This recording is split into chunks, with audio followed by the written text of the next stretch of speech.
Okay, everybody, we are currently in the process of making this jacket with a old quilt that is factory manufactured, not heirloom or handmade. And it has these square or rectangular looking pockets. Or it has pockets. I think it has an option for you to have pockets that are open to the side. I think kind of like what she's got in this one. So, all that being said, I don't like any of them. I mean, they're okay and you can use them, but I want round pockets to match the circles on our fabric.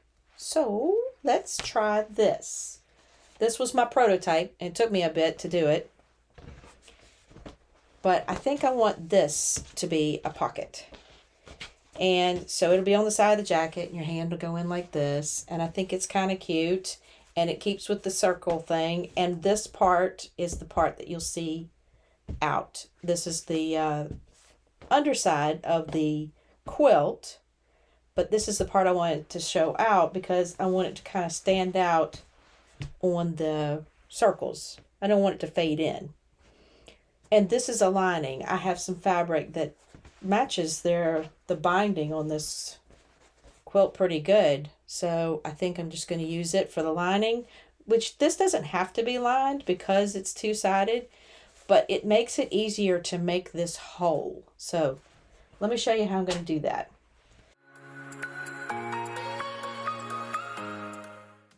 All right, I've got two pieces of leftover fabric, and I've got them right sides together. Well, in this case, wrong sides together, but it doesn't really matter. We're just trying to get some circles. And what I have decided to use is one of those professional tools, something that, everybody should have, good old plate. And yes, this is old. These are definitely vintage.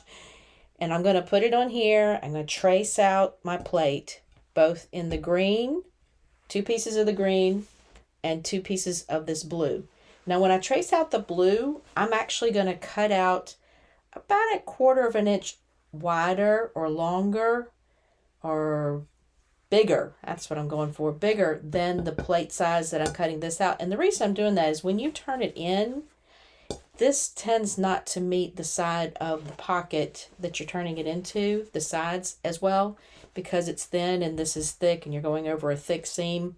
So I'm going to cut this just a smidge bigger, maybe, like I said, maybe 1/4 of an inch than this circle. But what we're going to do is we're going to take our good old blue marker. And I've told y'all before, y'all can use your kids' markers. You can use permanent marker if you wanted to, because this seam is all going to be covered up.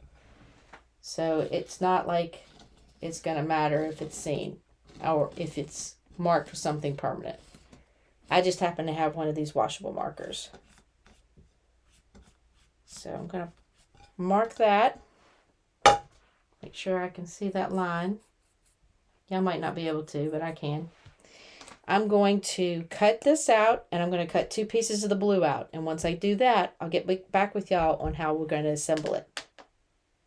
Okay, I have my 2 circles in blue, and I don't know if you can see it, but there's just a tiny bit, maybe about 1/4 of an inch extra around. And the reason I'm saying that, or I'm doing that, is because when you put these together and you sew the circle that you want to cut out and you turn this fabric in, it's got to go over a thick seam, and it's really hard to get it to meet back to the edge.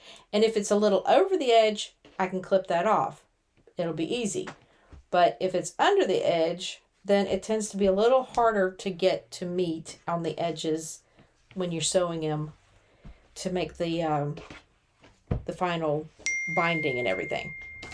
So I have my 2 blue circles, my 2 green circles, and I have made some bias tape. And there is a video, and I'll pop it up in the corner here, that I have out there that'll teach you how to make your own bias tape.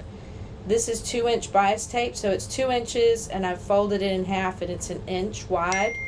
And it's going to be perfect for our the binding around the edge of our pocket. And see, this one's kind of bubbly, and the reason it's kind of bubbly is because I really had to stretch this lining to the edge of the padded or quilted part, and I want to avoid that. I mean, I don't mind the bubbling. It's going to be cool because it's going to sit on there. I also will be tacking this binding down as we're putting it onto the jacket. So the next thing we need to do, and I went through some experimenting on this, and believe it or not, this little 4-inch circle, 4-inch diameter circle, is perfect for my big hand to fit in this pocket. That's what this is 4 inches. I know it looks bigger when you cut it out like that, but, and of course it's dark, so that's why it looks small. But what we'll do is we'll take one of each of these, and we will put them right sides together, which again, this is going to be my right side. This is the side that I'm going to have out. And I'm going to put the blue on top of it. And you can turn it over and center it if you want to. It's fine, however you want to do it. Just to make sure. And it doesn't matter which side you do this on. You can sew it from either side, because what we're going to be doing is turning it inside out, kind of like a tote. And what I found was if I pushed that little dot 1.5 inches from the edge of my circle, I got it pretty well centered this side and this side, and then I still had plenty of room for when you put your hand in to have a pocket down here. So that's where I want my little hole, right there. So I will draw that circle. Same situation. I'm going to put a little pin in it, helps kind of keep it in place. And you could do this from either side. Like I said, it doesn't really matter. I just happen to want to I'm going to try it from this side. So I'm going to draw my little circle. I'm going to have to get me a new marker soon. Probably need to go raid the kids' markers, because now I think I have some washable ones. The grandkids. Okay, that's my hole. That's what my hand will go through, and that's what we're going to go over to the machine, and we're going to sew on that line all the way around. And this, if you use a smaller stitch, it'll make it tighter and easier to make that circle. I'm not having trouble with the standard stitch length, but that will help. So we're going to go over there and sew that one, and we're going to sew this one.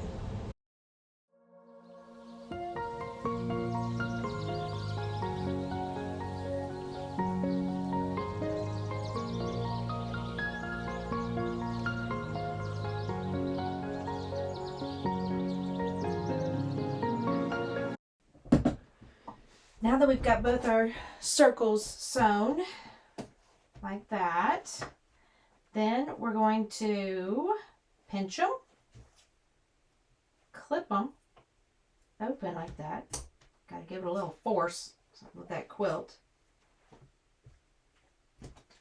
And then we're going to clip to the very edge of our stitching, probably as close as we can get, maybe even a little closer than 1/4 inch. And we're going to cut all the way around. And we'll still have, I still have to clip my seams a little to get the curve to lay right. I tried pinking shears, but they're kind of complex or aggravating, I guess I should say, in this circle. Not to mention those bubbas are heavy. And my hands aren't too fond. So once I clip it open like that, then I'm going to go clip it a little bit all the way around. And it'll take me a few to do that. But once I've clipped it all, then what we do is we turn this inside. And that gives us, once we've clipped it all, of course, that will give us a nice clean edge to the opening in our pocket. Now it's not real clean right now, obviously, because I've got to turn around and finish clipping it. But I'll show y'all the finished edge, because once I turn it in, I will top stitch it down, and I'll show y'all the finished edge over at the table. Okay, I've got my 2 pockets sewn together as far as the lining and the exterior, and I top stitched around the opening where I folded the lining inside. So it's all nice and clean. And you see how it matches? The blue matches the quilting. It would not have done that as well if we had not cut it about a 1/4 inch bigger than this one, because it just needs that extra to get over that seam and everything. So anyway, and it doesn't hurt if it comes out too wide. You can just clip around it. Now here is our bias tape, and again, it's 1 inch. It's 2 inches, but I've folded it in half to make a 1 inch binding, and we're going to turn it to the wrong side, or the lining side, the inside. And it's okay that it bubbles like that. That's not a problem.